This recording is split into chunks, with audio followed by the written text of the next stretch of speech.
Good morning students.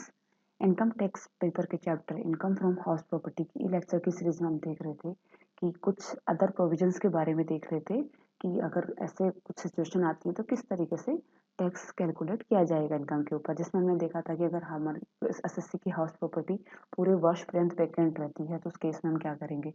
साथ ही हमने देखा था कि अनरियलाइज रेंट हमें रिकवर होता है, जिस साल में अनरियलाइज रेंट हुआ उससे आगे वाले किसी प्रीवियस ईयर में रिकवर होता है, तो उस केस में उसको इनकम को कौन से प्रीवियस ईयर की इनकम मानी जाएगी और उस पर किस तरीके से टैक्स लगाया जाएगा, वो बताया गया था section 25A and section 25AA। साथ ही हमने ये भी देखा था कि एरियर ऑफ रेंट के सिचुएशन में हम क्या करेंगे। अगर एरियर ऑफ रेंट हमें मिलता है अभी करंट प्रीवियस ईयर्स में, तो किस प्रीवियस ईयर में उस पर टैक्स लगेगा और साथ ही किस तरीके से उसको दिखाया जाएगा, ये बताया गया सेक्शन 25B में। इसी क्रम में चलते हुए हम आगे हम देखते हैं प्रोविजन। अगर when house is given on rent to the employ of business, अगर हाउस प्रॉपर्टी एसएससी के द्वारा अपने ही बिजनेस के एम्प्लॉय को किराए पे दे दी जाती है तो उस केस में किस तरीके से टैक्स ट्रीटमेंट होगा, ये हमने पहले भी डिस्कस किया था, जिसमें बताया गया था कि अगर कोई एसएससी अपनी हाउस प्रॉपर्टी को अपने बिजनेस के एम्प्लॉयज को ही किराए पे दे देता है, जो कि बिजनेस के स्मूथ रनिंग के लिए आवश्यक है, तो उस केस में जो भी उसको इनकम आएगी वो income from business and profession head में जाएगी, ना कि इनकम फ्रॉम हाउस प्रॉपर्टी में, क्योंकि उसने बिजनेस की स्मूथ रनिंग के पर्पज के लिए अपने ही एम्प्लॉय को किराए पे दिया है, उससे कोई फर्क नहीं पड़ता कितने किराए पे दिया है। साथ ही ये भी था कि अगर वो अपने बिजनेस की स्मूथ रनिंग के लिए कोई बैंक को, पोस्ट ऑफिस को, इनको भी किराए पे देता है अपनी बिल्डिंग, तो भी उससे होने वाली इनकम भी income from business and profession में जाएगी। अब income from house property head में नहीं आ रही है तो फिर उसको 30% की जो अपन स्नेल डिडक्शन देते हैं वो भी नहीं दिया जाएगा, क्योंकि बिजनेस एंड प्रोफेशन में स्नेल डिडक्शन का कोई प्रावधान नहीं है। उसमें जो भी एक्चुअल एक्सपेंसेज हैं उनके आपको डिडक्शन मिल जाते हैं, तो जो भी उसके एक्चुअल एक्सपेंसेज होंगे, रिपेयर, इंश्योरेंस वगैरह, उसको वहाँ पे वैसे रिडक्शन मिल जाएगा, लेकिन स्नेल डिडक्शन उसको वहाँ पे नहीं मिलेगा। तो इसमें बताया गया है कि if any portion of house occupied for the purpose of business or residential quarter is laid out to any employee whose residence there is necessary for efficient conduct of business, then the rent received from such employee shall be included in his income from business and profession। तो अगर आप अपने employ को देते हो, business के employ को rent पे देते हो, तो उस केस में क्या होगा, जो भी रेंटल इनकम होगी आपकी वो सारी बिजनेस एंड प्रोफेशन एड में जाएगी। Similarly, if an SSC makes available to the government any building or a portion of it for locating a branch of bank, post office, police station, booking office of a railway, etc., for carrying on his business smoothly and efficiently, then such rental income shall also be chargeable to tax under the head income from business and profession।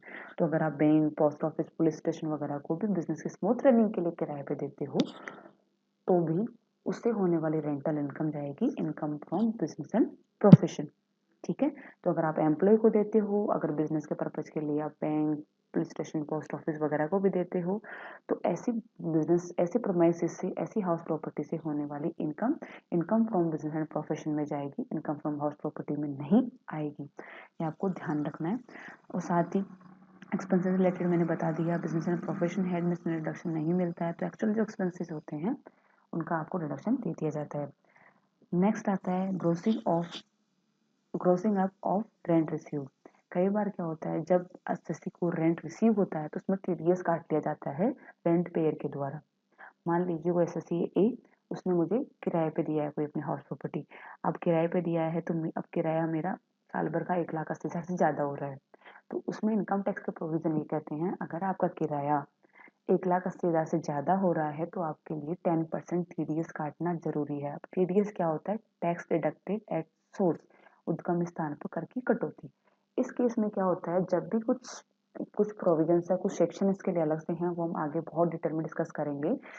उसमें ये होता है कि अगर एक निश्चित कुछ सब में एक लिमिट है, मॉनेटरी लिमिट है, उस लिमिट से ज़्यादा अगर आप पेमेंट करते हो तो उसमें क्या होता है, आपको कुछ पोर्शन टैक्स का काट के रखना पड़ता है, जिसको टीडीएस कहते हैं। वो टैक्स काट के आप जो भी पेमेंट कर रहा है वो रख लेता है और उस टैक्स का अमाउंट को फिर सीधा गवर्नमेंट को जमा करवाता है, और जो रिसीव करता है ये पैसा वो इसका डिडक्शन ले लेता है। जब भी टैक्स का, जब भी अपना रिटर्न भरता है तो जो भी उसका टैक्स बनता है उस टैक्स में से जो अमाउंट वो ऑलरेडी कटवा चुका है वो लेस कर देता है, ये इसका ये रहता है।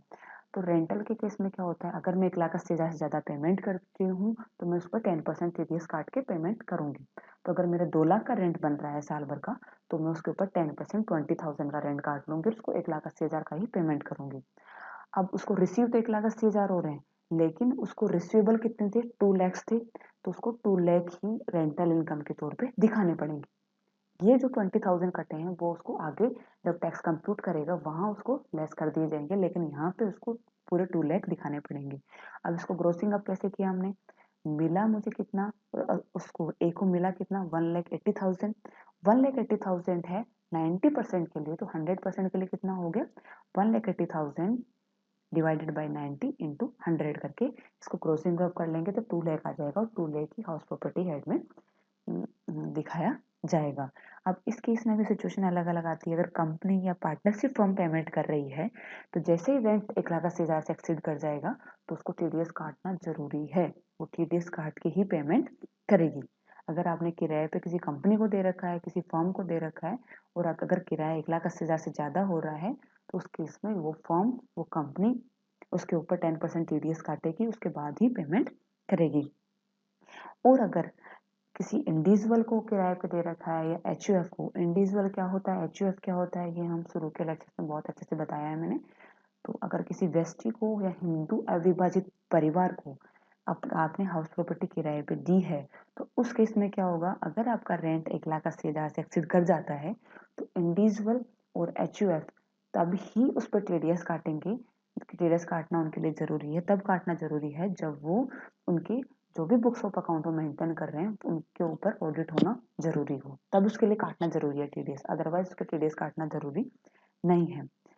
तो इसके लिए क्या होता है, इसके लिए भी टाइम वो कुछ मॉनिटरी लिमिट्स होती है कि कब इंडिविजुअल एचयूएफ को ऑडिट करवाना चाहिए, कब नहीं करवाना चाहिए। तो उसके लिए मॉनिटरी लिमिट, अगर आपका बिजनेस है तो बिजनेस की इनकम आपकी 2 करोड़ से ज़्यादा हो तब आपके जो भी बुक्स ऑफ अकाउंट्स होंगे उनके ऑडिट करवाना कंपलसरी है। और अगर आपका कोई प्रोफेशन है, बिजनेस नहीं है, कोई प्रोफेशन, जैसे कोई सीए है तो सीए ने अपना प्रैक्टिस स्टार्ट कर रखी है, तो आपका प्रोफेशन है तो प्रोफेशन की अगर ग्रोथ रिसीप्ट्स 50 लाख 50 लाख से ज़्यादा हो तो उस केस में भी होता है। तो इसमें हमने देखा कि if a person makes payment of any sum by way of rent exceeding 1,80,000 during the previous year 2018-19 to a resident, then it is his duty to deduct tax at source at prescribed rate of 10% from such payment and to pay the remaining amount to the owner of the property। तो आपको ध्यान रखना है कि अगर जो जिसको rent पे दे रखा है, रेंट पेयर है, वो क्या करेगा, 1,80,000 से ज़्यादा पेमेंट कर रहा है तो वो 10% उसको टीडीएस काटता है और रिमेनिंग अमाउंट ही एसएससी को पेमेंट करता है। तो जो टैक्स काटा गया है वो क्या करेगा, उसका is deposited in the treasury, treasury में उसको जमा करवा देता है। In such case the rent received become less than the actual rent और रेंट रिसीवेबल। मैंने बताया कि टीडीएस काट के देगा तो रेंट रिसीव्ड जो होगा वो रेंट रिसीवेबल से कम होगा। Hence, the actual rent or rent receivable is ascertained by grossing up such amount as under rent received or credited into 100 divided by 90। मैंने एग्जाम्पल के थ्रू बता दिया आपको। इसमें कुछ एक्सप्लेनेशन है कि if a person making payment is a company और पार्टनरशिप फर्म, अगर पार्टनरशिप फर्म या कंपनी को आपने किराए पे दे रखा है तो पेमेंट कौन करेगा रेंट का, कंपनी और partnership firm. Then it shall deduct tax at source compulsorily if the amount of rent exceed 1,80,000 during the previous year। तो कंपनी और फर्म के लिए कंपल्सरी है कि अगर उनका रेंट 1,80,000 से ज़्यादा है तो वो 10% टीडीएस काटे। तो उस केस में अगर फर्म या कंपनी को दे रखा है और 1,80,000 से ज़्यादा रेंट है तो आपको उसको ग्रोसिंग अप करना ही करना है। और if the person making payment of sum exceeding 1,80,000 is an individual or a Hindu undivided family, then he shall deduct tax at source only in that situation where audit of his books under section 44AP is essential। अगर HUF और individual को दे रखा है तो उस case में वो तभी टीडीएस काटना उनके लिए कंपलसरी है जब उनके लिए टैक्स ऑडिट करवाना जरूरी हो, उनके बुक्स ऑफ अकाउंट्स को ऑडिट करवाना जरूरी हो। तो ऑडिट कब करवाना जरूरी है इसके लिए बता दिया कि अगर बिजनेस की इनकम है तो 2 करोड़ से ज़्यादा हो और प्रोफेशन की इनकम है तो 50 लाख से ज़्यादा हो। In other words, if his gross turnover during the financial year immediately preceding the previous year in financial 17-18 exceed rupees 2 crore, तो जो प्रीवियस ईयर है उससे पहले वाले गत वर्ष, ठीक है, फाइनेंशियल ईयर, मान लीजिए अभी प्रीवियस ईयर हमारा 18-19 चल रहा है, फॉर एग्जांपल असेसमेंट ईयर हमारा 19-20 है और हमारा प्रीवियस ईयर चल रहा है 18-19, तो 18-19 से जस्ट पहले वाले फाइनेंशियल ईयर 17-18 में उसकी जो ग्रोस इनकम होगी बिजनेस से वो 2 करोड़ से ज़्यादा होनी चाहिए और ग्रोस रिसिप्ट प्रोफेशन से ग्रोस रिसिप्ट होनी चाहिए 50 लाख से ज़्यादा। उस केस में आपको ये करना पड़ेगा।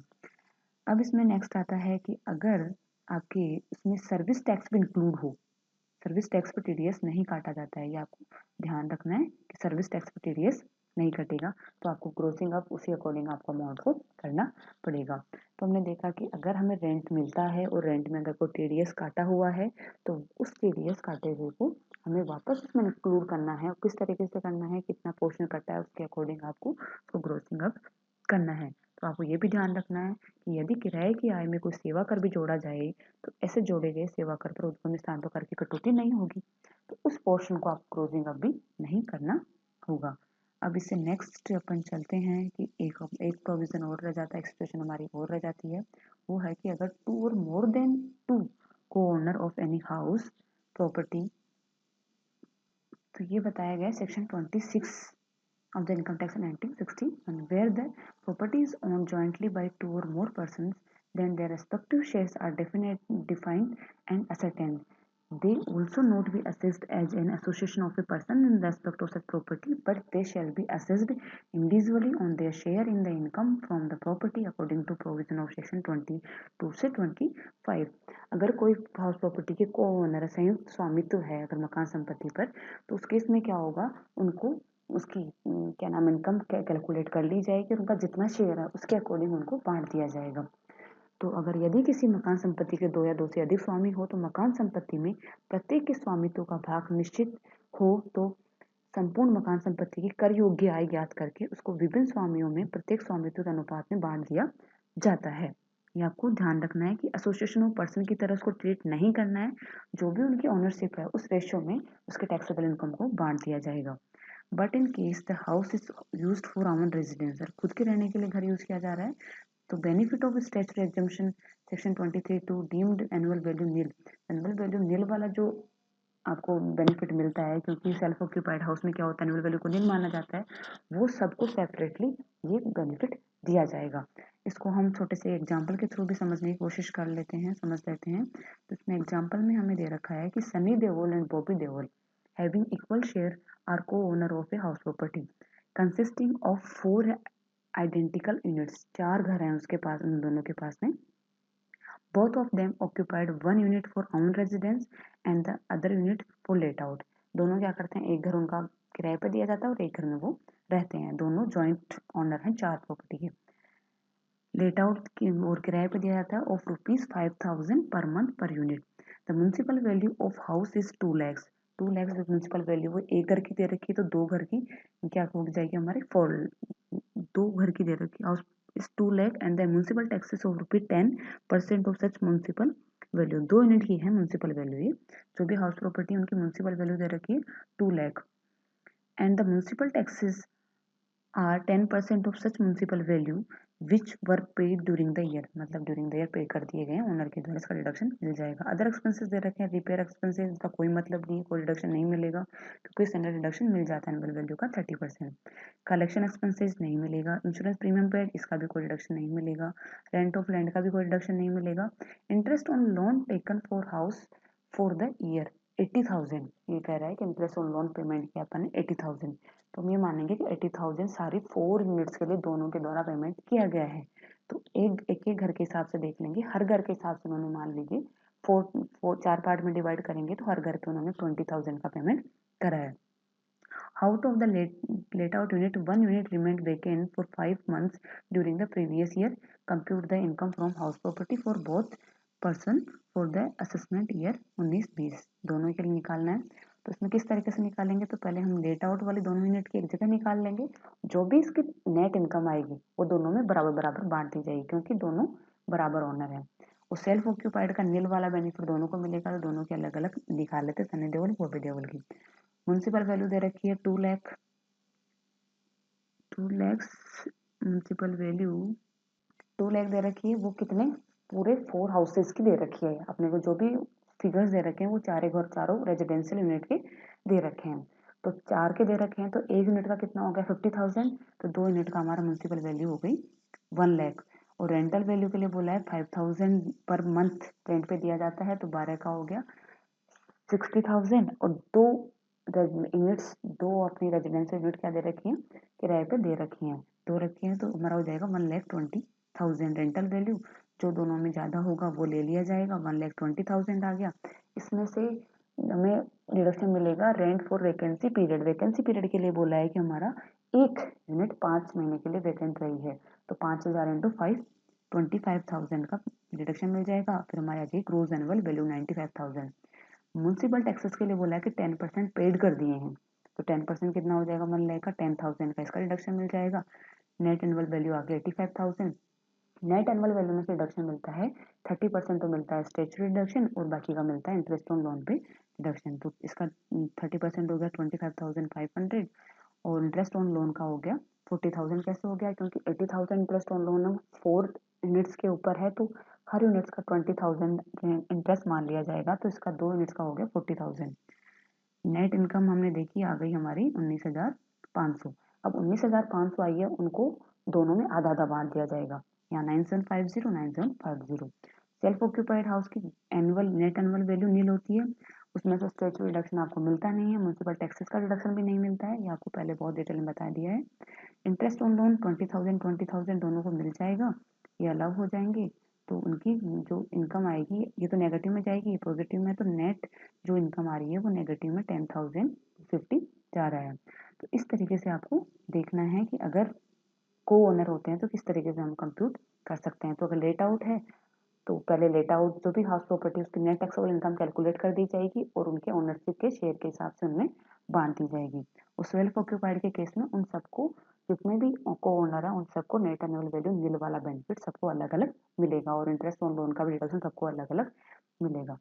इससे आगे हम नेक्स्ट लेक्चर में लास्ट लेक्चर में हम एक तो एग्जाम्पल इलस्ट्रेशन के थ्रू और समझ लेंगे, इसके बाद हमारा ये चैप्टर खत्म है। Thank you.